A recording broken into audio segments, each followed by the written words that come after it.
Good afternoon, everyone. Can you hear me? Okay.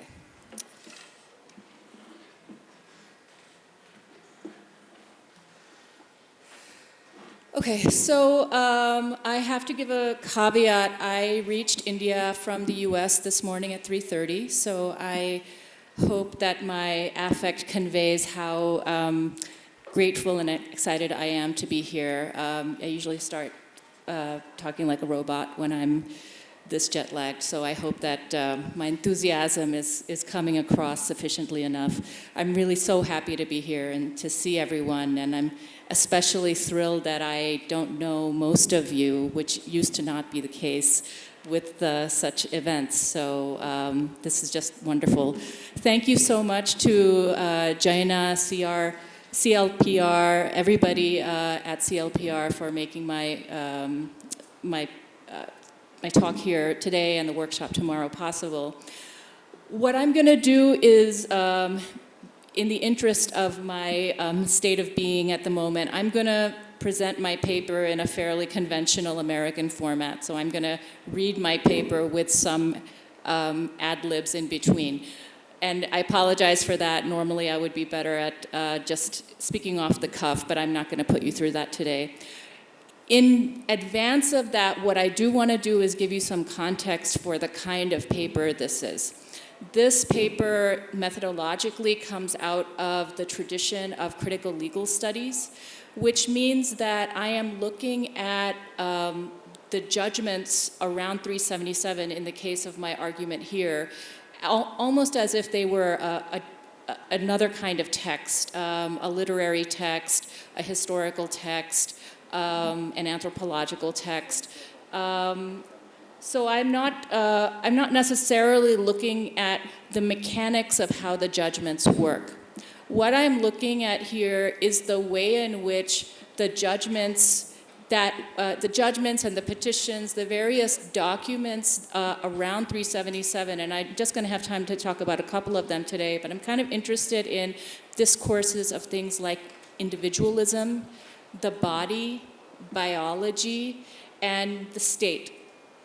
Now, one problem that a lot of us have when we try to focus on questions of sexuality or gender identity is that these become kind of sui generis discussions. It's almost like you're only talking about sexuality in relation to other things to have to do with sexuality. So the job of academics like myself and other people like me is to try to put these issues in relation to, I won't say broader issues because sexuality itself is so broad, but other issues like issues of civil and political rights, issues of civil disobedience, issues of class, issues of political economy, things that generally get talked about as if questions of sexuality and gender don't impinge on them.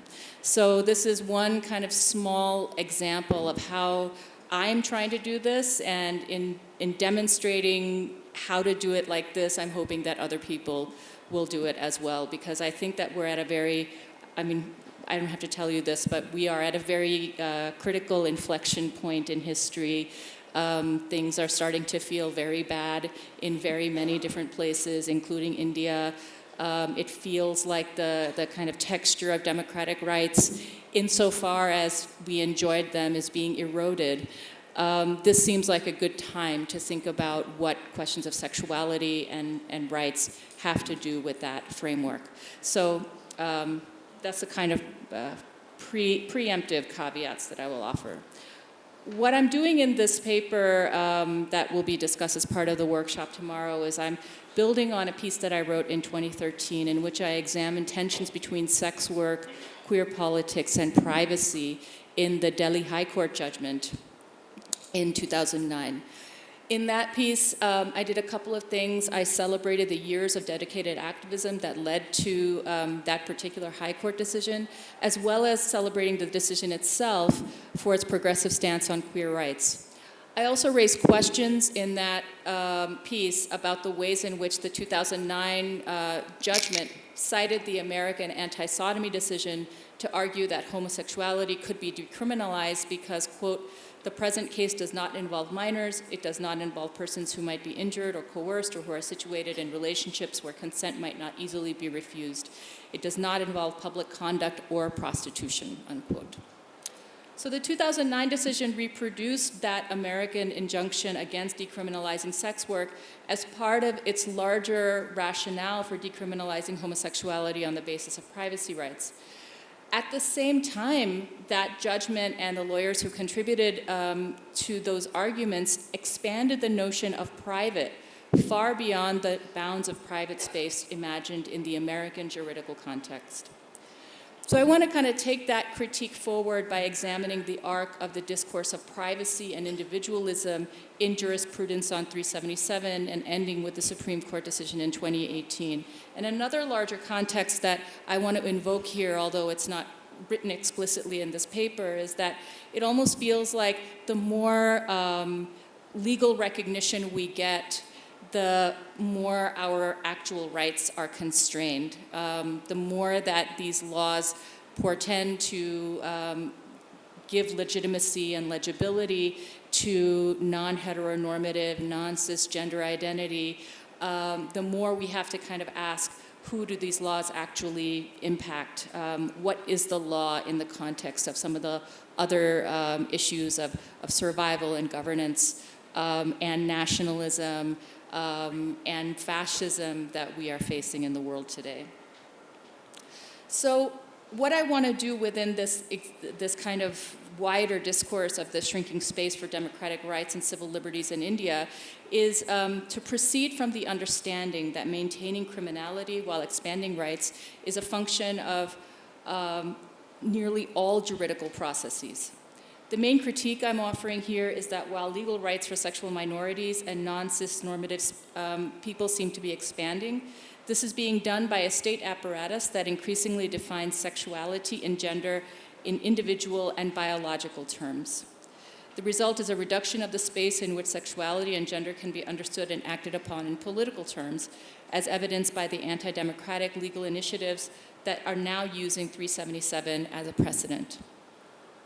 To be clear, I'm making a distinction between the long-term activist lawyering, feminist critiques, and NGOs that from the 1990s drove the discourse and debate on queer jurisprudence in India, and the ways in which the Indian state, in its various iterations, has accepted, elided, or even discarded those interventions. One of the things that I'm doing here and in my other work is to try to address the value of thinking with caste and materialism in understanding how sexuality, gender identity, and territoriality are constantly iterated in relation to one another, and how they are constantly being produced and policed as social categories.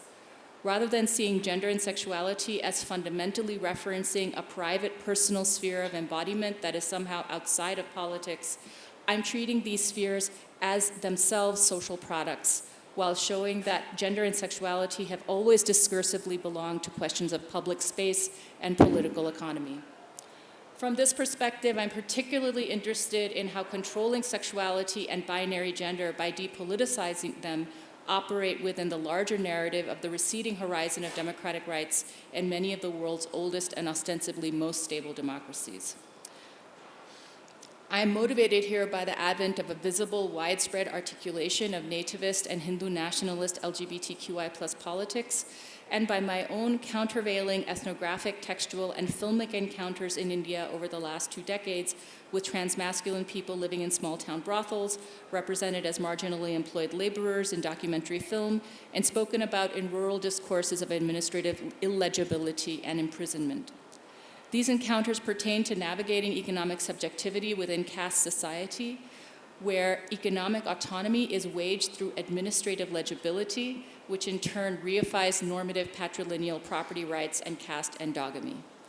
In order to lay out the theoretical groundwork to address these objects of inquiry, I'm thinking with administrative legibility and self-determination, while invoking a wider set of debates on how labor migration and the imaginary of a regulated, heteronormative rural India and the telos of development that seems to drive the conflation of legalized non-heteronormativity within urban middle-class subjectivity. All of that is to say that I am interested in what laws, the kind of juridical context like 377, have to do or don't have to do with things like patrilineal lines of inheritance, of caste, of having a livable life within the context of a whole set of laws that seems to constrain who can actually be an independent economic subject. The image of the rural is salient here for understanding nativist majoritarianism as it is for a Marxian emphasis on the social relations of production, where this emphasis reveals the ways in which the relations between economic production and participation in the labor force relate to, sustain, hinder, and produce sexuality and gender-based autonomy. I would like to briefly quote Uma Chakravarti here regarding some of these entanglements when she writes, quote, "The core understanding I have thus worked with is that endogamy is central to the relationship between caste groups, land control, distinctive occupational specialization, and caste-based labor, in which some groups, excluded from land control and divested of access to water, are always available for labor on terms set by upper castes." Endogamy, for those of you who may not be familiar with that term, is an anthropological term that refers to people marrying within a defined community. So caste-based endogamy is people marrying within their own caste. And I'm sure people here know that Dr. Ambedkar, one of the first ways he talked about breaking caste was breaking caste-based endogamy.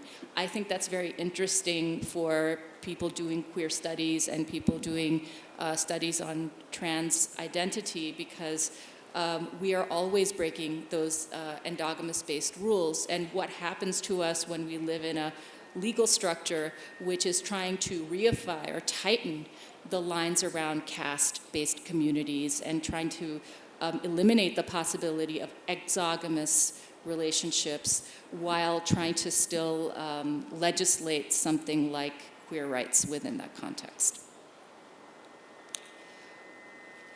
I'll just cut to the chase here. One of the kind of places that this is leading me to is to thinking about the idea of identity, of sexuality-based identity, gender-based identity, as being kind of discursively fast-tracked as the space of individual freedom and freedom of expression, as the aim and end of all politics, and as a space in which claims to land and livelihoods are elided in favor of nationalist Hindu majoritarianism that is articulated as the true but long suppressed expression of Indian selfhood.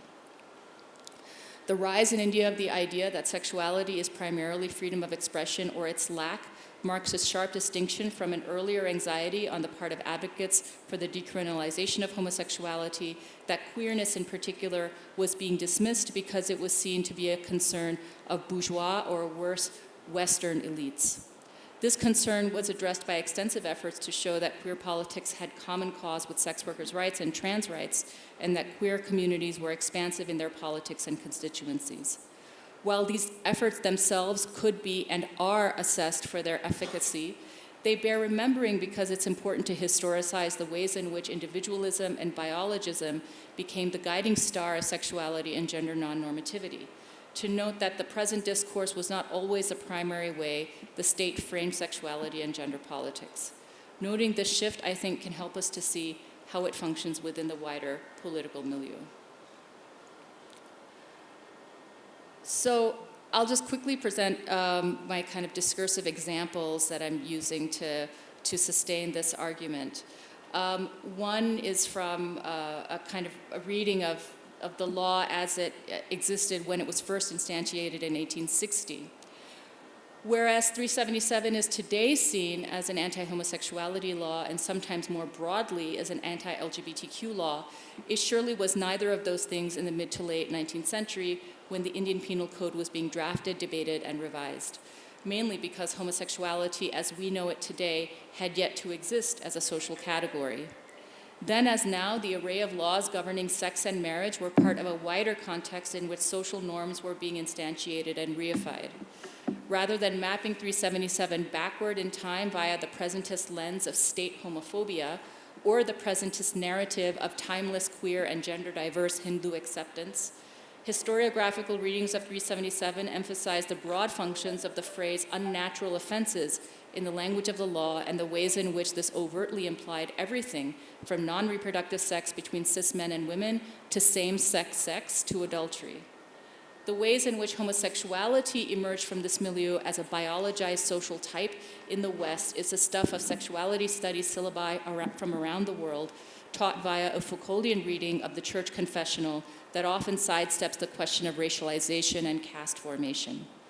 However, in India, as Janaki Nair and Mary John pointed out as early as 1998, quote, "It was not the confessional couch or the hystericized woman that generated knowledge and anxieties about sexuality in modern India, so much as, on the one hand, the administrative urgency of the colonial power to make sense of and thereby govern a baffling array of types and classes and their family systems, and on the other, the nationalist need to define the dutiful place of the citizen subjects of the incipient nation," unquote. Of this baffling array of family systems, they wrote that, quote, "Older as well as more recent scholarship has tended to focus on the material structures of which these sexual arrangements were a part, rather than the shifts in female subjectivities that were enabled by the agencies of change in the 19th century, a period when families and marriages were formed and reformed," unquote. If the material structures of which sexual arrangements like marriage and sex by the then newly established British Raj in 1860 were part of a broader effort to control marriage and sex by the British Raj in 1860, then 377 was also a way to articulate caste-based endogamy and the relations of production toward a stable, topologized order that facilitated resource extraction and rent-seeking. I'll skip over the part that where I talk about the 90s and ABVA. I hope we can talk about that at some point later today or certainly tomorrow. I'll briefly talk about the Nas petition in relation to the judgment that we're living under today and then conclude. So in the Nas petition, if we're talking about 377 as, among other things, an engine for reifying caste-based endogamy, of kind of hardening those lines around caste, by the time we get to 2001 and the Nas petition, which was a legal submission that articulated to the Delhi High Court why 377 should no longer criminalize same-sex sex, it did so by arguing that it violates the fundamental constitutional right to privacy, read as a penumbral right in Article 21 of the Indian Constitution, which articulates the protection of life and personal liberty, which is often condensed to the right to life. While the 2018 Supreme Court judgment makes this argument as well, the difference in the understanding of privacy between the two documents is striking. In 2001, the petitioners argue for privacy in relation to bodily autonomy, but also in relation to space. They argue for a private sphere as a place of safety and autonomy, inasmuch as they argue for the right of people to do what they want consensually in their private lives. The, quote, sphere where the individual may be let alone, unquote.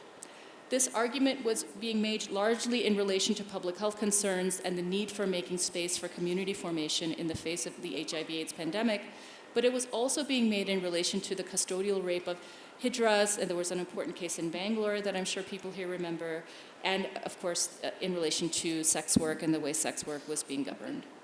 The Nas petition was especially clear that what impeded non-heteronormative freedom most of all was governmental interference, arguing that 377 took the right of ordered liberty, defined as a precedented right to be free from outside interference, away from Indian citizens.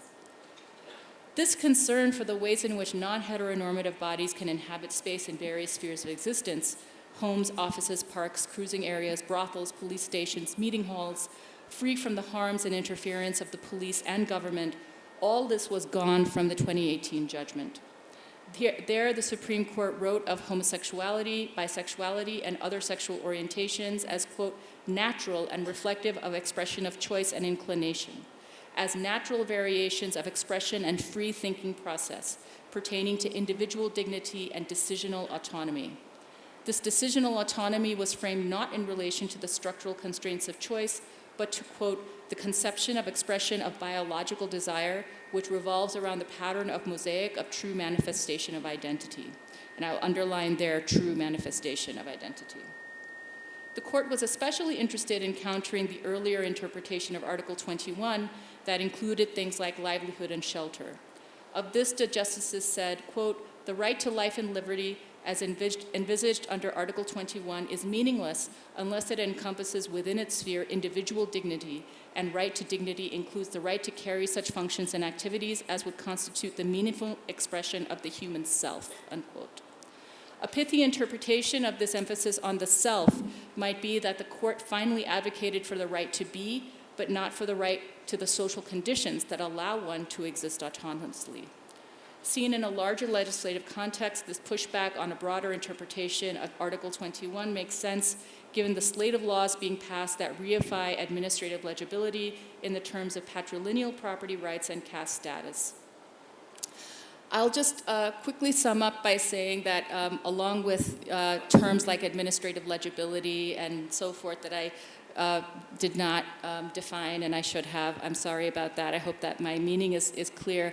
I will be pretty specific about what I mean here by depoliticization. So I'm not saying that, there is a kind of something inherently not political about the individual, but in a context in which collective action is increasingly criminalized, I think it bears some examination, some kind of deep thinking about what it means to have sexuality rights reified in the terms of individuality and not, for example, in the terms of public space. I'll end there. Thank you so much.